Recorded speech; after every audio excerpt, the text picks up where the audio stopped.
আশ্রমবাসিক পর্ব। আশ্রমবাস পর্বাধ্যায় ১। যুধিষ্ঠিরের উদারতা। যুদ্ধজয়ের পর পাণ্ডবগণ ৩৬ বৎসর রাজ্য পালন করেছিলেন। প্রথম ১৫ বৎসর তারা ধৃতরাষ্ট্রের সম্মতি নিয়ে সকল কার্য করতেন। বিদুর, সঞ্জয়, যুযুৎসু ও কৃপাচার্য ধৃতরাষ্ট্রের নিকটে থাকতেন। ব্যাসদেব সর্বদা বৃদ্ধ কুরুরাজকে দেবতা, ঋষি, পিতৃগণ ও রাক্ষস প্রভৃতির কথা শোনাতেন। বিদুর ধর্ম ও ব্যবহার অর্থাৎ আইন বিষয়ক কার্য দেখতে লাগলেন।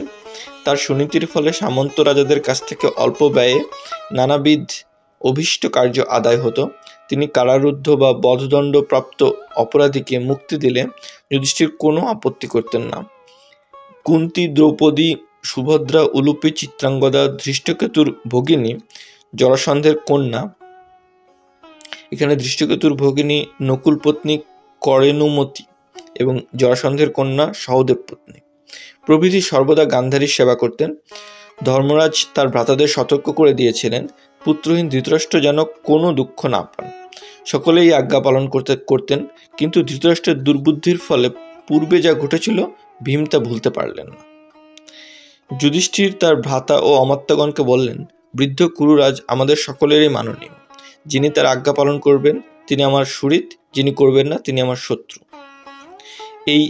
ইনি আমাদের জন্যই পুত্র পৌত্রাদির শোকে কাতর হয়ে আছেন। অতএব এর সকল অভিলাষ পূর্ণ করা আমাদের কর্তব্য। মৃত আত্মীয় সুহৃদগণের শ্রাদ্ধাদির জন্য এর যা আবশ্যক সবই যেন ইনি পান। যুধিষ্ঠিরের আচরণে ধৃতরাষ্ট্র অতিশয় তুষ্ট হলেন। গান্ধারীও পুত্রশোক ত্যাগ করে পাণ্ডবগণকে নিজ পুত্রতুল্য মনে করতে লাগলেন। ধৃতরাষ্ট্র প্রতিদিন প্রাতকালে পাণ্ডবগণের মঙ্গলের নিমিত্ত সস্তয়ন ও হোম করাতে লাগলেন। তিনি পাণ্ডবপুত্রদের সেবায় যে আনন্দ পেলেন তা পূর্বে নিজের পুত্রদের কাছে পাননি। ২. ভীমের আক্রোশ, ধৃতরাষ্ট্রের সংকল্প। এইরূপে ১৫ বৎসর কেটে গেল। ভীম অপ্রকাশ্যভাবে ধৃতরাষ্ট্রের অপ্রিয় কার্য করতেন এবং অনুচর দ্বারা তার আজ্ঞা লঙ্ঘন করাতেন। একদিন ভীম তার বন্ধুদের কাছে তাল ঠুকে বললেন, আমার এই চন্দনচর্চিত পরিঘতুল্য বাহুর প্রতাপেই মূর্খ দুর্যোধনাদি পুত্র ও বান্ধব সহ নিহত হয়েছেন। এই নিষ্ঠুর বাক্য শুনতে পেয়ে ধৃতরাষ্ট্র অত্যন্ত ব্যথিত হলেন। বুদ্ধিমতী গান্ধারী কালধর্ম বুঝে নীরবে রইলেন। যুধিষ্ঠির, অর্জুন, নকুল, সহদেব, কুন্তী ও দ্রৌপদী এ বিষয়ে কিছুই জানতেন না। ধৃতরাষ্ট্র বাষ্পাকুল কণ্ঠে তার সুহৃদগণকে বললেন, আমার দুর্বুদ্ধির ফলেই কুরুকুল ক্ষয় পেয়েছে। পুত্র স্নেহের বশে আমি ব্যাসদেব, কৃষ্ণ, ভীষ্ম, দ্রোণ, কৃপ, বিদুর, সঞ্জয় ও গান্ধারীর উপদেশ শুনিনি। পাণ্ডবগণকে তাদের পিতৃরাজ্য ফিরিয়ে দেয়নি। এই অপরাধ সহস্র শল্যের ন্যায় আমার হৃদয়ে বিদ্ধ হয়ে আছে। এখন আমার পাপের প্রায়শ্চিত্তের জন্য আমি দিনের ৪র্থ ভাগে বা ৮ম ভাগে যৎকিঞ্চিৎ আহার করি। গান্ধারী ভিন্ন আর কেউ তা জানেন না। আমিও গান্ধারী মৃগচর্ম পরে কুশশয্যায় শুয়ে নিত্য জপ করি। যুধিষ্ঠির শুনলে অনুতপ্ত হবেন, সেজন্য একথা আমি কাকেও জানাইনি। তারপর ধৃতরাষ্ট্র যুধিষ্ঠিরকে বললেন, বৎস, তোমার আশ্রয়ে প্রতিপালিত হয়ে আমি সুখে আছি। দান ও শ্রাদ্ধকর্মাদি করে পুণ্য সঞ্চয়ও করেছি। পুত্রহীনা গান্ধারীও আমাকে দেখে ধৈর্য ধারণ করেছেন। যে নৃশংসগণ দ্রৌপদীর অপমান ও তোমার ঐশ্বর্য হরণ করেছিল তারা ক্ষত্রধর্ম অনুসারে যুদ্ধে হত হয়ে স্বর্গে গেছে। এখন আমারও গান্ধারীর পক্ষে যা শ্রেয় তাই আমার করা উচিত। তুমি ধর্মনিষ্ঠ, সেজন্য তোমাকে বলছি, গান্ধারী ও আমাকে বনগমনের অনুমতি দাও। বৃদ্ধ বয়সে পুত্রকে রাজ্য দিয়ে বনে বাস করাই আমাদের কুলোচিত ধর্ম। আমি গান্ধারীর সঙ্গে বনবাসী হয়ে তোমাকে আশীর্বাদ করব। চিরবলকল্প ধারণ করে উপবাসী হয়ে তপস্যা করব। সেই তপস্যার ফল তুমিও পাবে, কারণ রাজার অধিকারে শুভাশুভ যে কর্ম অনুষ্ঠিত হয় রাজাও তার ফলভোগী হন। যুধিষ্ঠির বললেন, কুরুরাজ, আপনি দুঃখ ভোগ করলে এই রাজ্য আমার প্রীতিকর হবে না। আমাকে ধিক, আমি অতি দুর্বুদ্ধি, রাজ্যাসক্ত, প্রমাদগ্রস্ত। আপনি অসুখী হলে আমার রাজ্যভোগে কি প্রয়োজন? আপনি আমাদের পিতা ও পরম গুরু। আপনি চলে গেলে আমরা কোথায় থাকব? আপনার ঔরস পুত্র যুযুৎসু বা আপনার মনোনীত অন্য কেউ এই রাজ্য গ্রহণ করুন, আমিই বনে যাব। অথবা আপনি স্বয়ং রাজ্য শাসন করুন। অযশ দ্বারা আমাকে দগ্ধ করবেন না। আমি রাজা নই, আপনিই রাজা। দুর্যোধনাদির কার্যের জন্য আমার কিছুমাত্র মনে ক্রোধ নেই। দৈববশেই আমরা সকলে মোহগ্রস্ত হয়েছিলাম। আমরাও আপনার পুত্র। গান্ধারী ও কুন্তীকে সমান জ্ঞান করি।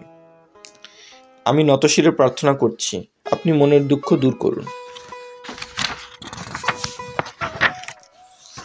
ধৃতরাষ্ট্র বললেন, আমি বনে গিয়ে তপস্যা করতে ইচ্ছা করি। তুমি আমার যথোচিত সেবা করেছ, এখন বন গমনের অনুমতি দাও। ধৃতরাষ্ট্র সহসা কম্পিত দেহে কৃতাঞ্জলি পুটে বললেন, বার্ধক্য ও অধিক কথা বলার কারণে আমার মন অবসন্ন ও মুখ শুষ্ক হচ্ছে। আমি সঞ্জয় আর কৃপাচার্যকে বলেছি, এরা আমার হয়ে ধর্মরাজকে অনুনয় করুন। এই বলে ধৃতরাষ্ট্র গান্ধারীর দেহে ভর দিয়ে সংজ্ঞাহীন হলেন। যুধিষ্ঠির বললেন, হায়, যিনি শত সহস্র হস্তির ন্যায় বলশালী, যিনি লৌহভীম চূর্ণ করেছিলেন, তিনি এখন অচেতন হয়ে অবলা স্ত্রীকে অবলম্বন করলেন। এইরূপ বিলাপ করে যুধিষ্ঠির জলদ্র হস্ত দিয়ে ধৃতরাষ্ট্রের মুখ ও বক্ষ মুছিয়ে দিলেন। সংজ্ঞা লাভ করে ধৃতরাষ্ট্র বললেন, বৎস, আমাকে আলিঙ্গন করো, তোমার স্পর্শে আমি পুনর্জীবিত হয়েছি। আজ আমি দিবসের অষ্টম ভাগে আহার করব, এই স্থির করেছিলাম। এখন তার সময় হয়েছে। দুর্বলতার ফলে আমার চেতনা লুপ্ত হয়েছিল। বারবার কথা বললে আমার ক্লান্তি হয়। তুমি আর কষ্ট দিও না, আমাকে বন গমনের অনুমতি দাও। যুধিষ্ঠির বললেন, কুরুরাজ, আপনাকে প্রীত করার জন্যই আমি রাজ্য বা জীবনও ত্যাগ করতে পারি। এখন আপনি আহার করুন, বন গমনের কথা পরে হবে। 3. ধৃতরাষ্ট্রের প্রজা সম্ভাষণ। ব্যাসদেব এসে যুধিষ্ঠিরকে বললেন, কুরুনন্দন ধৃতরাষ্ট্র যা বলেছেন তাতে তুমি সম্মত হও। আর বিচারের প্রয়োজন নেই। ইনি বৃদ্ধ ও পুত্র শোকাতুর। গান্ধারীও অতি কষ্টে ধৈর্য ধরে আছেন। এদের বনে যেতে দাও, যেন এখানে এদের মৃত্যু না হয়। অন্তকালে রাজাদের অরণ্যবাসী শ্রেয়। যুদ্ধে অথবা যথাবিধি অরণ্যে প্রাণত্যাগ করাই রাজর্ষিদের পরম ধর্ম। ধৃতরাষ্ট্রের তপস্যা করবার সময় হয়েছে। তোমার উপরে এখন এর কিছুমাত্র ক্রোধ নেই। ব্যাসদেব চলে গেলে যুধিষ্ঠির বিনীত হয়ে ধৃতরাষ্ট্রকে বললেন, আপনার যে অভিলাষ ব্যাসদেব তাতে সম্মতি দিয়েছেন। কুরুরাজ, আমি নতমস্তকে অনুনয় করছি, এখন আহার করুন, পরে অরণ্যাশ্রমে যাবেন। জরাজীর্ণ গজপতির ন্যায় ধৃতরাষ্ট্র ধীরে ধীরে নিজ গৃহে গেলেন এবং আহ্নিকাদির পরে আহার করলেন। গান্ধারী, কুন্তী ও বধূগণ তার পরিচর্যা করতে লাগলেন। ভোজনের পর ধৃতরাষ্ট্র যুধিষ্ঠিরের পিঠে হাত রেখে রাজ্য পালন সম্বন্ধে বহু উপদেশ দিলেন। তারপর শ্রান্ত হয়ে গান্ধারীর গৃহে গেলেন। ধৃতরাষ্ট্রের অনুরোধে যুধিষ্ঠির কুরুজাঙ্গলের প্রজাগণকে ডেকে আনলেন। পুরবাসী ও জনপদবাসী ব্রাহ্মণাদি এবং নানা দেশ হতে আগত নরপতিগণ সমবেত হলে ধৃতরাষ্ট্র সকলকে সম্বোধন করে বললেন, আপনারা বহুকাল কুরুকুলের সঙ্গে একত্রে বাস করেছেন। আমরা পরস্পরের সুহৃদ ও হিতৈষী। ব্যাসদেব ও রাজা যুধিষ্ঠিরের অনুমতি নিয়ে আমি গান্ধারীর সঙ্গে বনে যেতে ইচ্ছা করেছি। আপনারা বিনা বাধায় আমাকে অনুমতি দিন।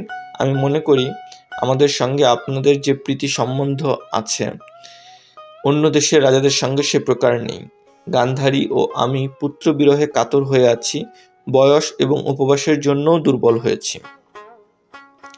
যুধিষ্ঠিরের রাজত্বে আমরা প্রচুর সুখভোগ করেছি। এখন এই পুত্রহীন অন্ধ বৃদ্ধের বনগমন ভিন্ন আর কি গতি আছে? বৎসগণ, শান্তনুর পরে ভীষ্ম পরিপালিত বিচিত্রবীর্য এবং পাণ্ডু এই রাজ্য পালন করেছিলেন। তারপর আমিও আপনাদের সেবা করেছি। যদি আমার ত্রুটি হয়ে থাকে তবে আপনারা ক্ষমা করবেন। মন্দবুদ্ধি দুর্যোধনও এই নিষ্কণ্টক রাজ্য ভোগ করেছে, কিন্তু আপনাদের কাছে সে কোনো অপরাধ করেনি। তার দুর্নীতির ফলে এবং আমার দোষে অসংখ্য মহীপাল যুদ্ধে প্রাণ হারিয়েছেন। আমার কার্য ভালো বা মন্দ যাই হোক, আমি কৃতাঞ্জলি হয়ে বলছি, আপনারা তা মনে রাখবেন না। এই পুত্রহীন শোকাতুর অন্ধ বৃদ্ধকে পূর্বতন কুরুরাজগণের বংশধর বলে ক্ষমা করবেন। আমি ও দুঃখিনী গান্ধারী আপনাদের কাছে প্রার্থনা করছি, আমাদের বনগমনের অনুমতি দিন। সম্পদে ও বিপদে কুন্তীপুত্র যুধিষ্ঠিরের প্রতি আপনারা সমদৃষ্টি রাখবেন। লোকপালতুল্য 4 ভ্রাতা যার সচিব, সেই ব্রহ্মার ন্যায় মহাতেজা যুধিষ্ঠির আপনাদের পালন করবেন। ন্যস্ত ধনের ন্যায় আমি যুধিষ্ঠিরকে আপনাদের হস্তে দিচ্ছি। আপনাদের সকলকেও যুধিষ্ঠিরের হস্তে দিচ্ছি। আপনারা কখন আমার প্রতি ক্রুদ্ধ হননি। এখন আমি ও গান্ধারী কৃতাঞ্জলি হয়ে প্রার্থনা করছি, আমার অস্থিরমূর্তি লোভী স্বেচ্ছাচারী পুত্রদের অপরাধ ক্ষমা করুন। ধৃতরাষ্ট্রের অনুনয় শুনে নগরবাসী ও গ্রামবাসী প্রজাবৃন্দ বাষ্পাকুল নয়নে পরস্পরের দিকে চাইতে লাগলেন এবং দুঃখে অচেতন প্রায় হলেন। পরিশেষে শাম্ব নামে এক বাগ্মী ব্রাহ্মণ ধৃতরাষ্ট্রকে বললেন, মহারাজ, প্রজাদের প্রতিনিধিরূপে আমি আপনাকে বলছি, আপনার কথা যথার্থ। আপনি ও আমরা পরস্পরের সুহৃদ। আপনি ও আমাদের পূর্বপুরুষগণ পিতা ও ভ্রাতার ন্যায় আমাদের পালন করেছেন। রাজা দুর্যোধনও আমাদের প্রতি কোনো দুর্ব্যবহার করেননি। আমরা তাকে পিতার ন্যায় বিশ্বাস করে সুখে ছিলাম, তা আপনি জানেন। এখন কুন্তিপুত্র যুধিষ্ঠির সহস্র বৎসর আমাদের পালন করুন। আমরা অনুনয় করছি, জ্ঞাতিবধের জন্য আর দুর্যোধনের দোষ দেবেন না। কুরুকুল নাশের জন্য আপনি দুর্যোধন, কর্ণ বা শকুনি দায়ী নন, দৈবই এর কারণ। মহারাজ, আমরা অনুমতি দিচ্ছি, আপনি বনে গিয়ে পুণ্যকর্ম করুন, আপনার পুত্রগণও স্বর্গলাভ করুন। যুধিষ্ঠির হতে আপনি যে মানসিক দুঃখ পেয়েছেন তা অপনীত হোক। পুরুষশ্রেষ্ঠ, আপনাকে নমস্কার। ব্রাহ্মণের কথা শুনে সকলে সাধু সাধু বললেন। ধৃতরাষ্ট্র প্রীত হলেন। প্রজারা অভিবাদন করে ধীরে ধীরে চলে গেল। ধৃতরাষ্ট্র গান্ধারীর সঙ্গে নিজ ভবনে গেলেন। 4. ধৃতরাষ্ট্র প্রভৃতির বনযাত্রা। পরদিন প্রভাতকালে বিদুর যুধিষ্ঠিরের কাছে এসে বললেন, মহারাজ, ধৃতরাষ্ট্র স্থির করেছেন যে আগামী কার্তিক পূর্ণিমায় বনে যাবেন। ভীষ্ম, দ্রোণ, সোমদত্ত, বাল্লিক, দুর্যোধনাদি, জয়দ্রথ এবং মৃত সুহৃদগণের শ্রাদ্ধের জন্য তিনি কিঞ্চিত অর্থ প্রার্থনা করেছেন। যুধিষ্ঠির সানন্দে অর্থ দিতে স্বীকৃত হলেন। অর্জুনও অনুমোদন করলেন, কিন্তু ক্রোধী ভীম সম্মতি দিলেন না। অর্জুন তাকে নম্রভাবে বললেন, আমাদের বৃদ্ধ পিতা, জ্যেষ্ঠ তাত, বনে যাওয়ার পূর্বে ভীষ্ম প্রভৃতির শ্রাদ্ধ করতে চান। আপনার বাহুবলে যে ধন অর্জিত হয়েছে তারই কিঞ্চিত তিনি যাচ্ছেন। কালের বিপর্যয় কি বিপর্যয় দেখুন। পূর্বে যার কাছে আমরা প্রার্থী হয়ে গিয়েছি, এখন অদৃষ্ট বশে তিনি আমাদের কাছে প্রার্থনা করছেন। পুরুষশ্রেষ্ঠ, আপনি আপত্তি করবেন না। তাকে অর্থ না দিলে আমাদের অধর্ম ও অপযশ হবে। ভীমসেন সক্রোধে বললেন, বিশ্বদ্রোণাদি এবং সুহৃদগণের শ্রাদ্ধ আমরাই করব। কর্ণের শ্রাদ্ধ কুন্তি করবেন। শ্রাদ্ধের জন্য ধৃতরাষ্ট্রকে অর্থ দেওয়া উচিত নয়। তার কুলাঙ্গার পুত্রগণ পরলোকে কষ্টভোগ করুক। অর্জুন, পূর্বের কথা তুমি কি ভুলে গেছ? আমাদের বনবাসকালে তোমার এই জ্যেষ্ঠ তাতের স্নেহ কোথায় ছিল? দ্রোণ, ভীষ্ম ও সোমদত্ত তখন কি করেছিলেন? দূতসভায় এই দুর্বুদ্ধি ধৃতরাষ্ট্রই বিদুরকে জিজ্ঞাসা করেছিলেন, আমরা কোন বস্তু জিতলাম? এসব কি তোমার মনে নেই? যুধিষ্ঠির ভীমকে বললেন, তুমি ক্ষান্ত হও। তারপর তিনি বিদুরকে বললেন, আপনি কুরুরাজকে জানান যে তার প্রয়োজনীয় অর্থ আমি নিজের কোষ থেকে দেব, তাতে ভীম অসন্তুষ্ট হবেন না। বনবাসকালে ভীম অনেক কষ্ট ভোগ করেছেন, তার কর্কশ আচরণে কুরুরাজ যেন রুষ্ট না হন। আমার ও অর্জুনের সমস্ত ধনের তিনিই প্রভু। বিদুরের মুখে যুধিষ্ঠিরের বাক্য শুনে ধৃতরাষ্ট্র প্রীত হলেন এবং আত্মীয় ও বান্ধবগণের শ্রাদ্ধ করে ব্রাহ্মণগণকে প্রভূত ধন দান করলেন। তারপর তিনি কার্তিক পূর্ণিমায় যজ্ঞ করে অগ্নিহোত্র সম্মুখে রেখে বনযাত্রা করলেন। যুধিষ্ঠির শোকে অভিভূত হয়ে ভূপতিত হলেন। অর্জুন তাকে সান্ত্বনা দিতে লাগলেন। পাণ্ডবগণ, বিদুর, সঞ্জয়, যুযুৎসু, কৃপাচার্য ও ধৌম্য প্রভৃতি ব্রাহ্মণগণ সজল নয়নে কুরুরাজের অনুগমন করলেন। বদ্ধনেত্রা গান্ধারী কুন্তির স্কন্ধে এবং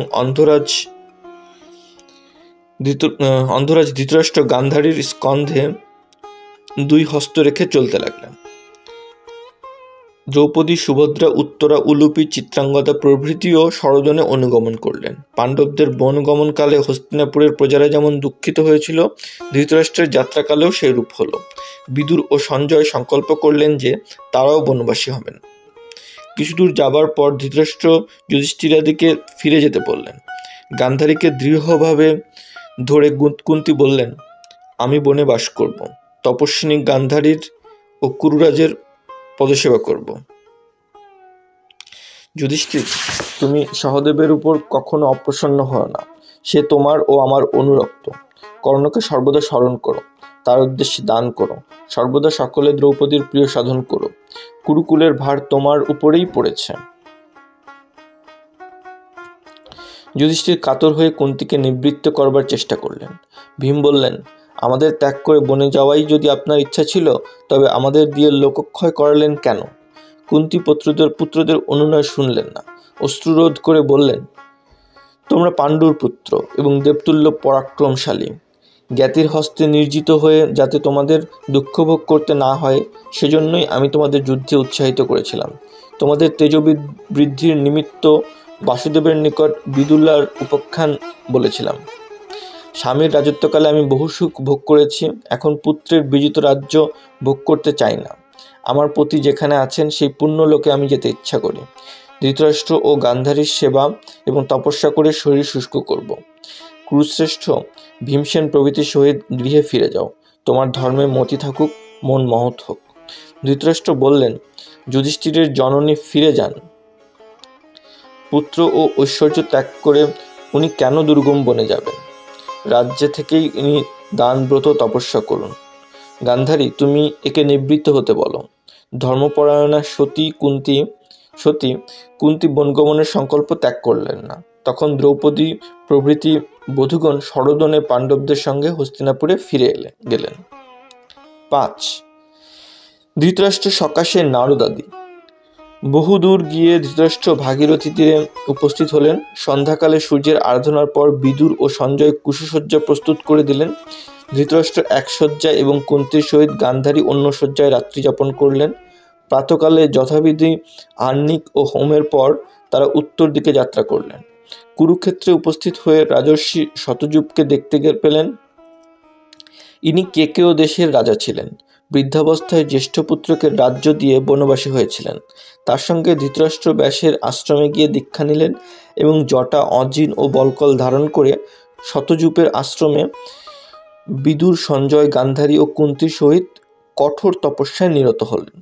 একদিন নারদ, পর্বত, ব্যাস প্রভৃতি ধৃতরাষ্ট্রকে দেখতে এলেন।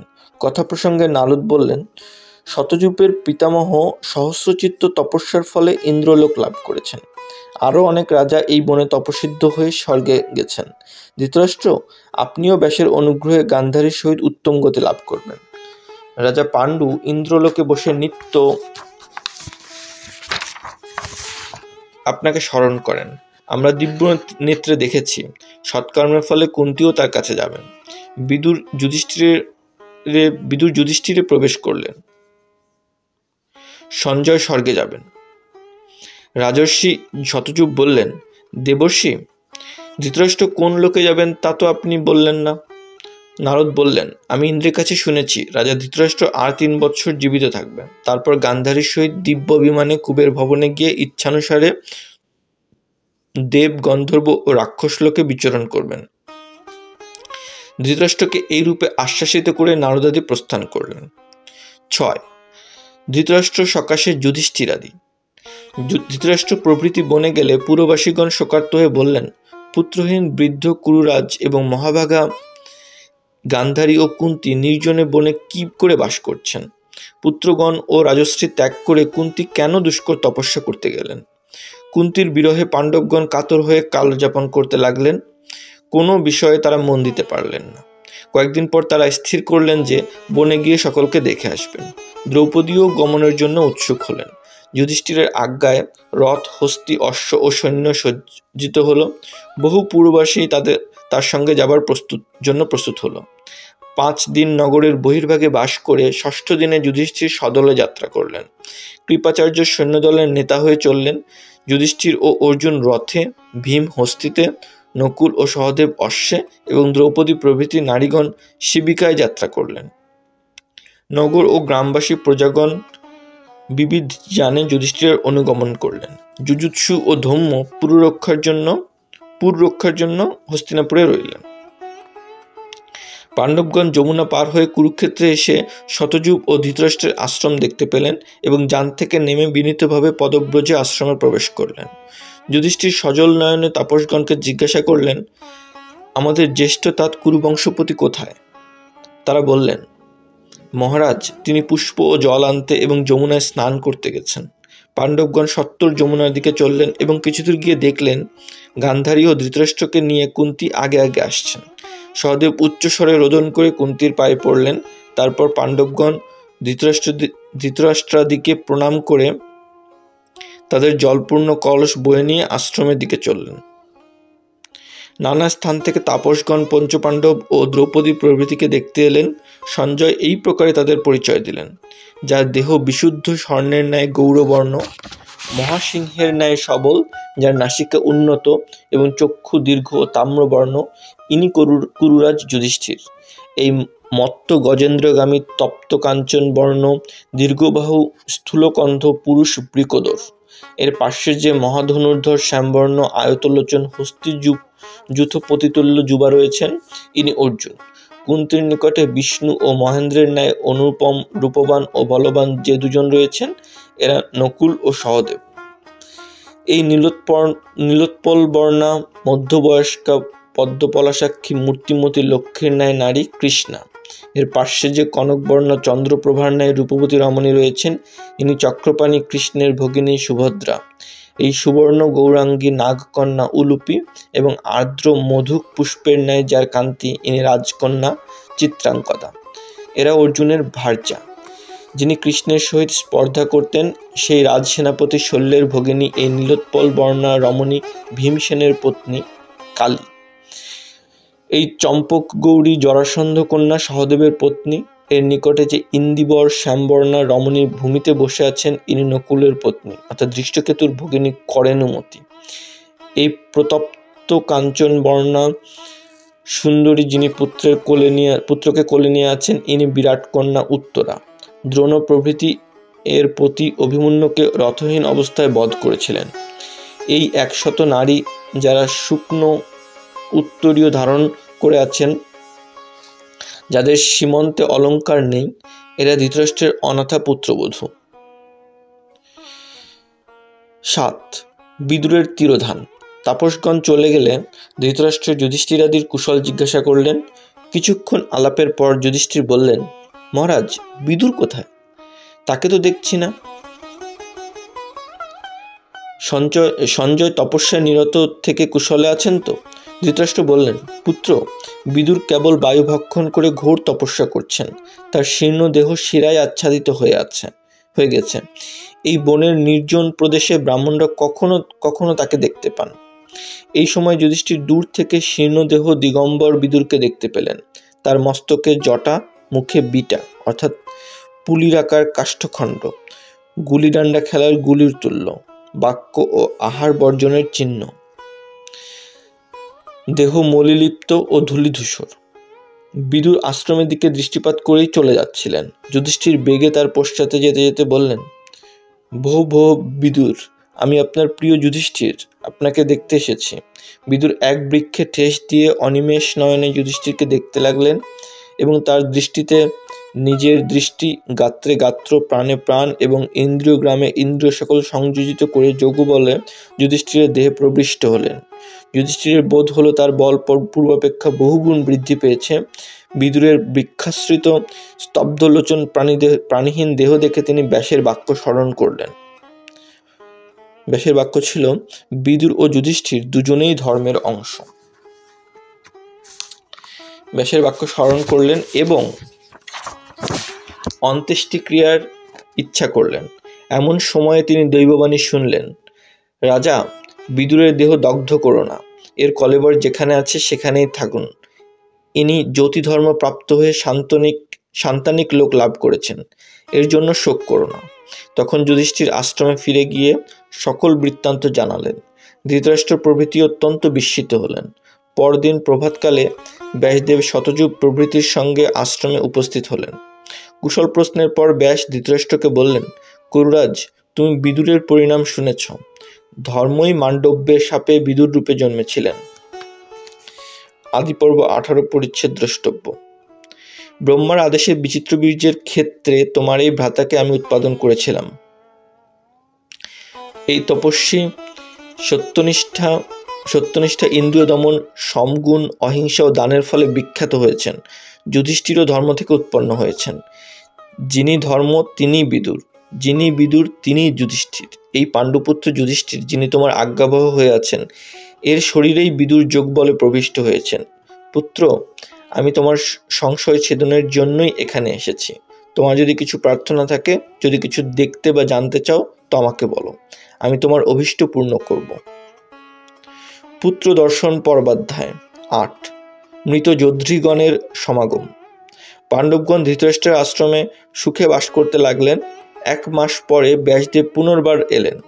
সেই সময় মহর্ষি নারদ, পর্বত ও দেবল এবং গন্ধর্ব বিশ্বাবসু, তুম্বুরু ও চিত্রসেনও উপস্থিত হলেন। নানা প্রকার ধর্মকথার পর ব্যাস ধৃতরাষ্ট্রকে বললেন, রাজেন্দ্র, তোমার মনোভাব আমি জানি। তুমি এবং গান্ধারী, কুন্তী, দ্রৌপদী, সুভদ্রা প্রভৃতি পুত্রবিয়োগের তীব্র শোক ভোগ করছ। তোমার কি কামনা বলো, তপস্যার প্রভাবে আমি তা পূর্ণ করব। ধৃতরাষ্ট্র বললেন, আপনার ও এই সাধুগণের সমাগমে আমি ধন্য হয়েছি। আমার জীবন সফল হয়েছে। আমার আর পরলোকের ভয় নেই। কিন্তু যার দুর্নীতির ফলে পাণ্ডবগণ নির্যাতিত এবং বহু নরপতি বিনাশিত হয়েছেন, সেই দুর্বুদ্ধি হতভাগ্য দুর্যোধনের জন্য আমার হৃদয় বিদীর্ণ হচ্ছে। পিতা, আমি শান্তি পাচ্ছি না। গান্ধারী কৃতাঞ্জলি পুটে তার শ্বশুর ব্যাসকে বললেন, মুনিপুঙ্গ, 16 বৎসর গত হয়েছে, তথাপি কুরুরাজের পুত্রশোক শান্ত হচ্ছে না। আপনি তপ বলে নানা লোক সৃষ্টি করতে পারেন, আমাদের পরলোকগত পুত্রগণকে কি দেখাতে পারেন না? আমাদের এই প্রিয়তমা পুত্রবধূ দ্রৌপদী, কৃষ্ণ ভগিনী সুভদ্রা, ভূরিশ্রবার এই ভার্যা, আপনার যে শতপৌত্র যুদ্ধে নিহত হয়েছেন তাদের পত্নীগণ, এদের শোকের জন্য অন্ধরাজ ও আমার শোক বারবার বর্ধিত হচ্ছে। এমন উপায় করুন যাতে আমরা এবং আপনার এই পুত্রবধূ কুন্তী শোকশূন্য হতে পারি। গান্ধারী এইরূপ বললে কুন্তী তার প্রচ্ছন্নজাত পুত্র কর্ণকে স্মরণ করলেন। তার ভাবান্তর দেখে ব্যাস বললেন, তোমার মনে যা আছে তা বলো। কুন্তী লজ্জিতভাবে বললেন, ভগবান, আপনি আমার শ্বশুর, দেবতার দেবতা, আমি সত্য কথা বলছি, শুনুন। তারপর কুন্তী কর্ণের জন্ম বৃত্তান্ত বিবৃত করে বললেন, আমি মূঢ়তার বশে সজ্ঞানে সেই পুত্রকে উপেক্ষা করেছি। তার ফলে আমার হৃদয় দগ্ধ হচ্ছে। আমার কর্ম পাপজনক বা পাপশূন্য যাই হোক, আপনাকে জানালাম। সেই পুত্রকে আমি দেখতে ইচ্ছা করি। মুনিশ্রেষ্ঠ, আমার হৃদয়ের কামনা আজ পূর্ণ করুন। ব্যাস বললেন, তোমার কামনা পূর্ণ হবে। তোমার অপরাধ হয়নি। দেবতারা ঐশ্বর্যবান, তারা সংকল্প, বাক্য, দৃষ্টি, স্পর্শ বা সঙ্গম এই 5 প্রকারের পুত্র উৎপাদন করতে পারেন। তোমার মনস্তাপ দূর হোক। যারা বলশালী তাদের পক্ষে সমস্ত হিতকর, পবিত্র, ধর্মসঙ্গত ও স্বকীয়। তোমরা সকলেই সুপ্তস্থিতের ন্যায় নিজ নিজ প্রিয়জনকে দেখতে পাবে। সেই বীরগণ ক্ষত্র ধর্ম অনুসারে নিহত হয়েছেন। তারা দেব কার্য সাধনের নিমিত্ত অবতীর্ণ হয়েছিলেন। গন্ধর্বরাজ ধৃতরাষ্ট্রই কুরুরাজ রূপে জন্মেছেন। পাণ্ডু মরুদ্গণ হতে উৎপন্ন হয়েছিলেন। বিদুর ও যুধিষ্ঠির ধর্মের অংশে জন্মেছেন। দুর্যোধন কলি, শকুনি দাপর, দুঃশাসনাদি রাক্ষস, ভীমসেন বায়ু, অর্জুন নরঋষি, কৃষ্ণ নারায়ণ, নকুল সহদেব অশ্বিনী কুমারদ্বয়, অভিমন্যু চন্দ্র, কর্ণ সূর্য, দৃষ্টদ্যুম্ন অগ্নি, শিখণ্ডী রাক্ষস, দ্রোণ বৃহস্পতি, অশ্বত্থামা রুদ্র এবং ভীষ্ম বসু হতে উৎপন্ন। দেবগণই মনুষ্যরূপে পৃথিবী এসে নিজ নিজ কার্য সম্পন্ন করে স্বর্গে ফিরে গেছেন। তোমরা সকলে ভাগীরথী তীরে চলো, নিহত আত্মীয়গণকে সেখানে দেখতে পাবে। ব্যাস এইরূপ বললে সমাগত জনগণ সিংহনাদ করে গঙ্গার অভিমুখে যাত্রা করলেন। ধৃতরাষ্ট্র, পঞ্চপাণ্ডব, অমাত্যগণ, নারীগণ, ঋষি ও গন্ধর্বগণ, অনুচরবর্গ সকলেই গঙ্গা তীরে এসে অধীরভাবে রাত্রির প্রতীক্ষা করতে লাগলেন। সায়াহ্নকাল উপস্থিত হলে তারা পবিত্রভাবে একাগ্র মনে গঙ্গা তীরে উপবেশন করলেন। অনন্তর মহাতেজা ব্যাসদেব ভাগীরথীর পুণ্যজলে অবগাহন করে মৃত কৌরব ও পাণ্ডব যোদ্ধা ও নরপতিগণকে আহ্বান করলেন। তখন জলমধ্যে কুরুপাণ্ডব সেনার তুমুল নিনাদ উঠল। ভীষ্ম, দ্রোণ পুত্রসহ বিরাট ও দ্রুপদ, অভিমন্যু, ঘটোৎকচ, কর্ণ, দুর্যোধন, দুঃশাসন প্রভৃতি, শকুনি, জরাসন্ধপুত্র সহদেব, ভগদত্ত, ভূরিশ্রবার শল্য, বৃষসেন, দুর্যোধন পুত্র লক্ষণ, সানুজ, দৃষ্টকেতু, বাল্লিক, সোমদত্ত, চেকিতান প্রভৃতি বীরগণ দিব্য দেহে ধারণ করে গঙ্গা গর্ভ থেকে সসৈন্যে উত্থিত হলেন। জীবদ্দশায় যার যে প্রকার বেশ, ধ্বজ ও বাহন ছিল, এখনও সেই প্রকার দেখা গেল। অপ্সরা ও গন্ধর্বগণ স্তবগান করতে লাগলেন। ব্যাসদেব ধৃতরাষ্ট্রকে দিব্যচক্ষু দান করলেন। সকলে রোমাঞ্চিত হয়ে চিত্রপটে অঙ্কিতের ন্যায় এই আশ্চর্য উৎসব দেখতে লাগলেন। কুরু ও পাণ্ডব পক্ষের বীরগণ ক্রোধ ও দেশ ত্যাগ করে নিষ্পাপ হয়ে একত্র সমাগত হলেন। পুত্র ও পিতামাতার সহিত, ভার্যা পতির সহিত, ভ্রাতা ভ্রাতার সহিত এবং মিত্র মিত্রের সহিত সহর্ষে মিলিত হলেন। পাণ্ডবগণ কর্ণ, অভিমন্যু ও দ্রৌপদীর পঞ্চপুত্রের কাছে এলেন। মুনিবর ব্যাসের প্রসাদে সকলে আত্মীয় ও বান্ধবের সহিত মিলিত হয়ে সেই রাত্রিতে স্বর্গবাসের সুখ অনুভব করলেন। তাদের শোক, ভয়, দুঃখ, অযশ কিছুই রইল না। তারা নিজ নিজ পত্নীর সহিত এক রাত্রি সুখে যাপন করলেন। রাত্রি প্রভাত হলে ব্যাসদেব সেই মৃতোত্থিত যুদ্ধৃগণকে প্রস্থানের অনুমতি দিলেন। ক্ষণমধ্যে তারা রথ ও ধ্বজসহ গঙ্গাগর্ভে প্রবেশ করে নিজ নিজ লোকে ফিরে গেলেন। পতিহীনা ক্ষত্রিয় নারীগণকে ব্যাস বললেন, যারা পতিলোকে যেতে চান তারা শীঘ্র জাহ্নবীর জলে অবগাহন করুন। তখন সাধ্বী বরাঙ্গনাগণ ধৃতরাষ্ট্রের অনুমতি নিয়ে জলে প্রবেশ করলেন এবং দেহ ত্যাগ করে পতির সহিত মিলিত হলেন। যিনি এই প্রিয় সমাগমের বিবরণ শোনেন তিনি ইহলোক ও পরলোকে প্রিয় বিষয় লাভ করেন। যিনি অপরকে শোনান তিনি ইহলোকে যশ এবং পরলোকে শুভগতি লাভ করেন। যে বেদজ্ঞ সাধু মানব সূচিভাবে শ্রদ্ধা সহকারে এই আশ্চর্য পর্ব শোনেন তিনি পরম গতি প্রাপ্ত হন। 9. জন্মেজয়ের যজ্ঞে পরীক্ষিত পাণ্ডবগণের প্রস্থান। জন্মেজয় তার পূর্বপুরুষদের এই পুনরাগমনের বিবরণ শুনে বললেন, যারা দেহ ত্যাগ করেছেন তাদের দর্শন লাভ কি করে সম্ভবপর হলো? ব্যাস শিষ্য বৈশম্পায়ন উত্তর দিলেন, মহারাজ, মানুষের কর্ম থেকেই শরীর উৎপন্ন হয়। শরীরের উপাদান মহাভূত সমূহ ভূতাধিপতি মহেশ্বরের অধিষ্ঠানের ফলে দেহ নষ্ট হলেও মহাভূত নষ্ট হয় না। জীবাত্মা মহাভূতকে ত্যাগ করেন না। মহাভূত আশ্রয় করে তিনি পূর্বরূপে প্রকাশিত হতে পারেন। তারপর বৈশম্পায়ন বললেন, জন্মান্ধ ধৃতরাষ্ট্র পূর্বে তার পুত্রদের কখনো দেখেননি। ব্যাসদেবের প্রসাদেই তিনি দেখতে পেয়েছিলেন। জন্মেজয় বললেন, বরদাতা ব্যাসদেব যদি আমার পিতাকে দেখান তবে আপনার বাক্যে আমার শ্রদ্ধা হবে। আমি প্রীত ও কৃতার্থ হব। ব্যাসের প্রসাদে আমার অভিলাষ পূর্ণ হোক। জন্মেজয় এইরূপ বললে ব্যাসের তপস্যার প্রভাবে পরীক্ষিত তার পূর্বের বয়সে ও রূপে অমর্ত্যগণ সহ আবির্ভূত হলেন। তার সঙ্গে মহাত্মা শমিক ও শৃঙ্গীও এলেন।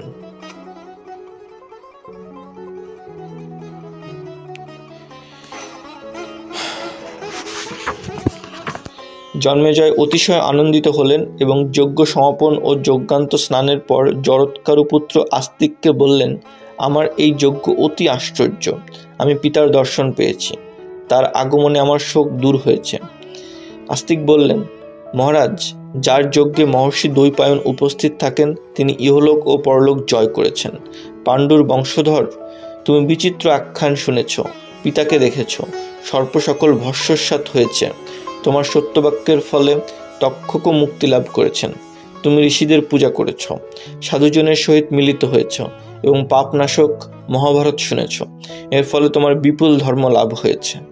বৈশম্পায়ন বলতে লাগলেন, সকলে গঙ্গা তীর হতে আশ্রমে ফিরে এলে ব্যাসদেব ধৃতরাষ্ট্রকে বললেন, তুমি ধর্মজ্ঞ ঋষিদের মুখে বিবিধ উপদেশ শুনেছ, শুভগতিপ্রাপ্ত পুত্রগণকেও দেখেছ। এখন শোক ত্যাগ করো।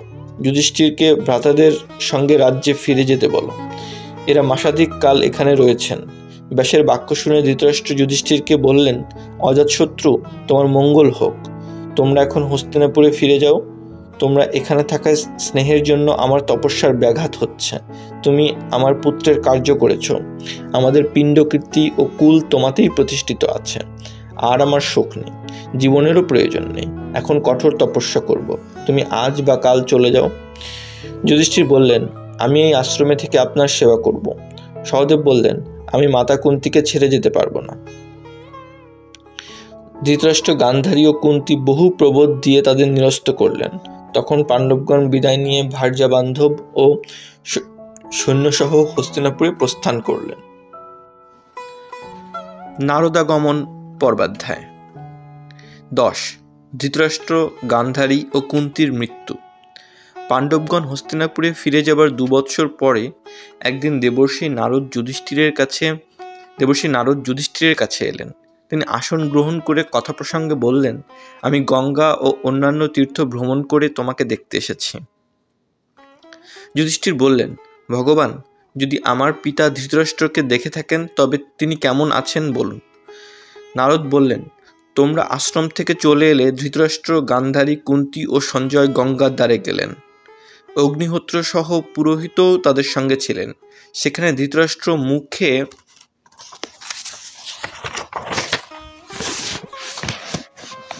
বিটা দিয়ে মৌনী ও বায়ুভুক হয়ে কঠোর তপস্যায় রত হলেন। তার দেহ অস্থি চর্মসার হয়ে গেল। গান্ধারী কেবল জলপান করে, কুন্তী 1 মাস অন্তর এবং সঞ্জয় 5 দিন অন্তর আহার করে জীবন ধারণ করলেন। তাদের যাজকগণ যথাবিহিত অগ্নিতে আহুতি দিতে লাগলেন। 6 মাস পরে তারা অরণ্যে গেলেন। সেই সময় চতুর্দিকে দাবানল ব্যাপ্ত হল, বৃক্ষ ও পশু সকল দগ্ধ হয়ে গেল। ধৃতরাষ্ট্র প্রভৃতি অনাহারের ফলে অত্যন্ত দুর্বল হয়েছিলেন, সেজন্য পালাতে পারলেন না। তখন ধৃতরাষ্ট্র সঞ্জয়কে বললেন, তুমি পালিয়ে আত্মরক্ষা করো, আমরা এই অগ্নিতে প্রাণ ত্যাগ করে পরম গতি লাভ করব। সঞ্জয় বললেন, মহারাজ, এই বৃথাগ্নিতে প্রাণ ত্যাগ করলে আপনার অনিষ্ট হবে।